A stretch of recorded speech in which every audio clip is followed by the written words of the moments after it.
కొవ్వుభూతం ఇప్పుడు మన ఒంట్లోని కీలకమైన అవయవాలను సైతం చుట్టబెడుతుంది. మనకు ప్రాణాధారమైన కాలేయం పైన కూడా ఇవాళ కొవ్వు పేరుకుపోతుంది. కాలేయంపై కొవ్వు పేరుకుపోవడానికి మద్యపానం అనేది ఒక ప్రధాన కారణంగా ఉండేది. కానీ ఇవాళ మద్యంతో సంబంధం లేకుండానే ఇతరత్ర కారణాల మూలంగా కాలేయం మీద కొవ్వు పొరలు పొరలుగా తిష్ట వేసుకుంటుంది. ఈ పరిణామం కాలేయానికే కాదు, మన ఆరోగ్యానికి కూడా ఏమంత మంచిది కాదు. వాడుకలో నాన్ ఆల్కహాలిక్ ఫ్యాటీ లివర్ గా పిలిచే ఈ సమస్యకు కారణాలు, పరిష్కార మార్గాల గురించి డాక్టర్ని అడిగి ఇప్పుడు తెలుసుకుందాం.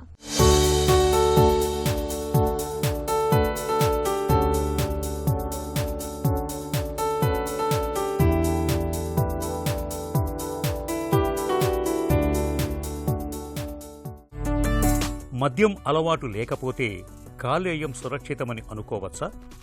మద్యం తాగని వాళ్ళకి లివర్ జబ్బు రాదు అని. ఆల్కహాల్ కాకుండా non alcoholic fatty liver disease అనేది మీరు వినే ఉంటారు. అది చాలా సర్వసాధారణం ఇండియాలో. దానికి ఇప్పుడు కొత్త పేరు MSALD అని చెప్పారు, మార్చారు రీసెంట్గా. అది కూడా ఒక కారణం అండి. ఇవి కాకుండా ఇంకా hepatitis B, hepatitis C, auto immune liver diseases అనేవి కూడా లివర్ జబ్బులండి. మద్యం కాకుండా లివర్ను పాడు చేసే అలవాట్లేంటి? ఇండియాలో అయితే మాత్రం మీరు చూసే ఉంటారు, ఎక్కువ మంది ఓవర్ వెయిట్గా ఉండి జంక్ ఫుడ్ ఎక్కువ కన్జ్యూమ్ చేస్తూ సెడెంటరీ లైఫ్ స్టైల్ అండి. అంటే ఎక్కువగా యాక్టివ్గా లేకుండా మన జాబ్ రీత్యా ఎక్కువ కంప్యూటర్ ముందు కూర్చొని వెరీ లెస్ ఫిజికల్ యాక్టివిటీ ఉండే వాళ్ళకి ఇవన్నీ రిస్క్ ఫ్యాక్టర్స్ అండి non alcoholic fatty liver disease develop అవ్వడానికి. లివర్ దెబ్బతినటానికి షుగర్, బీపీ, కొలెస్ట్రాల్కు ఏమైనా సంబంధం ఉందా? బీపీ, షుగరు, కొలెస్ట్రాల్ ఇవన్నీ పార్ట్ ఆఫ్ మెటబాలిక్ సిండ్రోమ్ అని అంటాము. ఈ మెటబాలిక్ సిండ్రోమ్లో ఒక 5 ఫీచర్స్ ఉంటాయండి. ఒకటి ఓవర్ వెయిట్. మన బాడీ మాస్ ఇండెక్స్ 23 కన్నా ఎక్కువ ఉంటే ఓవర్ వెయిట్ అని, 25 కన్నా ఎక్కువ ఉంటే ఒబిసిటీ అని ఇండియన్ పాపులేషన్లో క్లాస్ చేస్తాము. అది ఒక రిస్క్ ఫ్యాక్టరు. కొలెస్ట్రాల్లో కూడా ట్రైగ్లిజరైడ్స్, ఫాస్టింగ్ ట్రైగ్లిజరైడ్స్ కానీ 150 mg/dL కన్నా ఎక్కువ ఉన్నా, లేకపోతే HDL 40 కన్నా తక్కువ ఉన్నా, ఆ 2 కూడా రిస్క్ ఫ్యాక్టర్స్. మూడోది బీపీ అండి.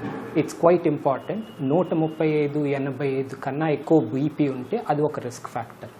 మళ్ళీ షుగర్కి వచ్చేటప్పటికి మన ఫాస్టింగ్ బ్లడ్ షుగర్ 100 కన్నా ఎక్కువ ఉంది అంటే అది ఒక రిస్క్ ఫ్యాక్టర్. ఇవన్నీ మెటబాలిక్ సిండ్రోమ్ అని కాంపోనెంట్స్. ఇందులో కానీ 3 కన్నా ఎక్కువ ఉన్నాయి అంటే they are at risk of developing fatty liver అండి. సన్నగా ఉన్న వాళ్ళలోనూ ఫ్యాటీ లివర్ ఎందుకు వస్తుంది? కొంతమంది చూడటానికి చాలా సన్నగా ఉంటారు, కండలు ఉండవు, బట్ పొట్ట మాత్రం కొంచెం ఎక్కువ ఉంటుంది. వీళ్ళల్లో ఇలాంటి పేషెంట్ నేను చూసుకున్నప్పుడు నేను ఆలోచించేవి 3. వాట్స్ దేర్ జాబ్, ఎంత యాక్టివ్గా ఉన్నారు, వాళ్ళ లైఫ్ స్టైల్ ఏంటి.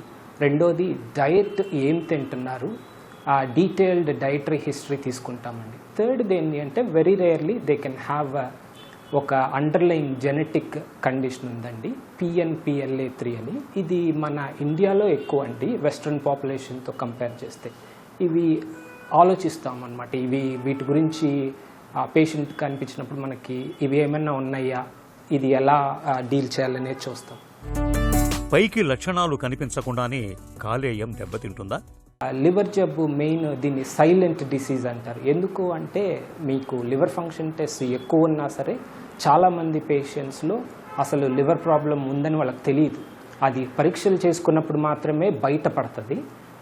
ఏమి సిమ్టమ్స్ ఉండవండి. లేట్ స్టేజెస్లో లివర్ మొత్తం ఫెయిల్ అయితే కానీ కడుపులో నీళ్లు రావటం, కాళ్ళకి వాపు రావటం, పచ్చకామర్లు రావటం, కండ కరిగిపోవటము, కన్ఫ్యూజన్ రావటం అనేది బాగా లేట్ స్టేజెస్. ఎర్లీ స్టేజెస్లో అసలు ఏమీ ఉండవండి.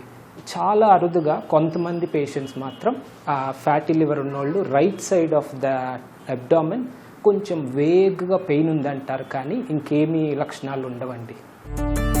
SGPT, SGOT ఎంజైముల మోతాదులు పెరిగితే భయపడాలా?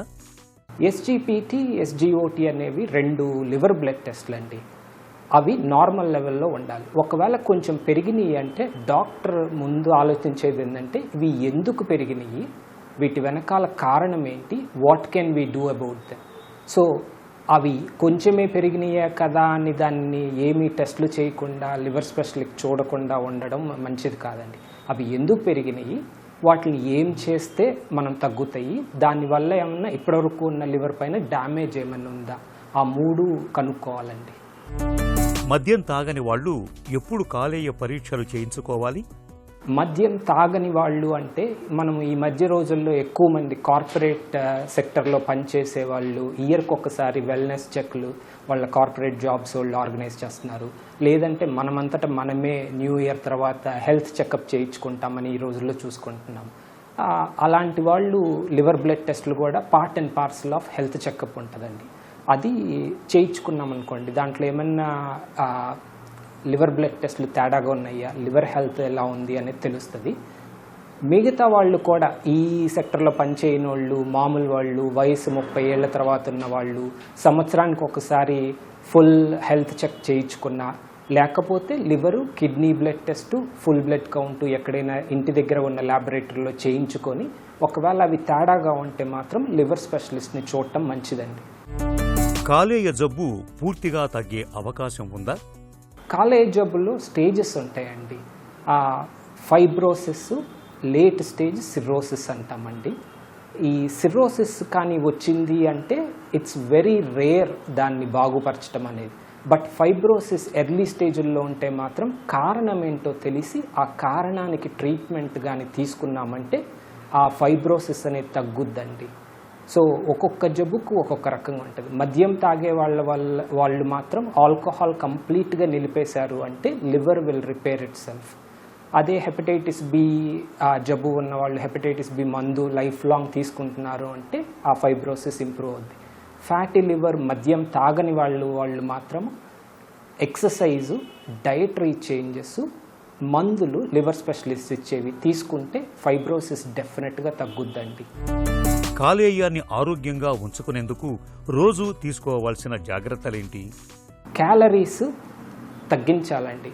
We have to eat less than what we burn. మనం ఇండియాలో వచ్చిన ప్రాబ్లం ఏంటి అంటే మనము ఎక్కువ క్యాలరీస్ కన్జ్యూమ్ చేస్తున్నాం. రెండోది the type of calories also, junk food ఎక్కువ తింటున్నాం, స్నాకింగ్ అనేది కూడా ఎక్కువ ఉందండి. రెండోది సుక్రోసు, ఫ్రక్టోస్ ఉన్న సిరప్స్, బెవరేజెస్, కూల్ డ్రింక్స్ అవన్నీ కూడా ఎక్కువ తీసుకున్నాం. These are all like unhealthy diet. So ఇది అన్నీ కట్ చేసి క్యాలరీ డెఫిసిట్ ఉంటే అది ఒకటి. రెండోది ఎక్సర్సైజ్ అండి. At least 150 minutes a week we recommend exercise. కొంతమంది మేము మార్నింగ్ వాకింగ్కి వెళ్తున్నాం సార్ మా ఫ్రెండ్స్తో, ఇంటి దగ్గర కింద వాళ్ళతో, అపార్ట్మెంట్ బ్లాక్లో ఉన్న వాళ్ళతో, but we are still not losing weight అని అంటారు. అది కూడా వాకింగ్ బ్రిస్క్ వాకింగ్ చేయాలండి.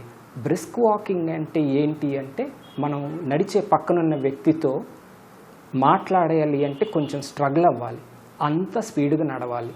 అది బ్రిస్క్ వాకింగ్. ఈ రెండు కాకుండా మద్యం అనేది తీసుకోకూడదు. ఆబ్వియస్గా కొంతమంది ఆల్కహాల్ తాగుతుంటారు, వాళ్ళు బాగా రెడ్యూస్ చేసి recommended limits, Indian council of medical research వాళ్ళు రికమెండెడ్ లిమిట్స్లో మాత్రమే మద్యం బాగా తగ్గించేసేయాలి, లేకపోతే కంప్లీట్గా ఆపేసేయాలి. కాలేయంపై కొవ్వు పేరుకుపోవడం అనేది ఎప్పటికైనా ప్రమాదకరమే. ఆహారపు అలవాట్లను చక్కదిద్దుకొని జీవనశైలిని గాడిలో పెట్టుకుంటే ఫ్యాటీ లివర్ సమస్యను మనం చాలా వరకు అదుపులో ఉంచుకోవచ్చు.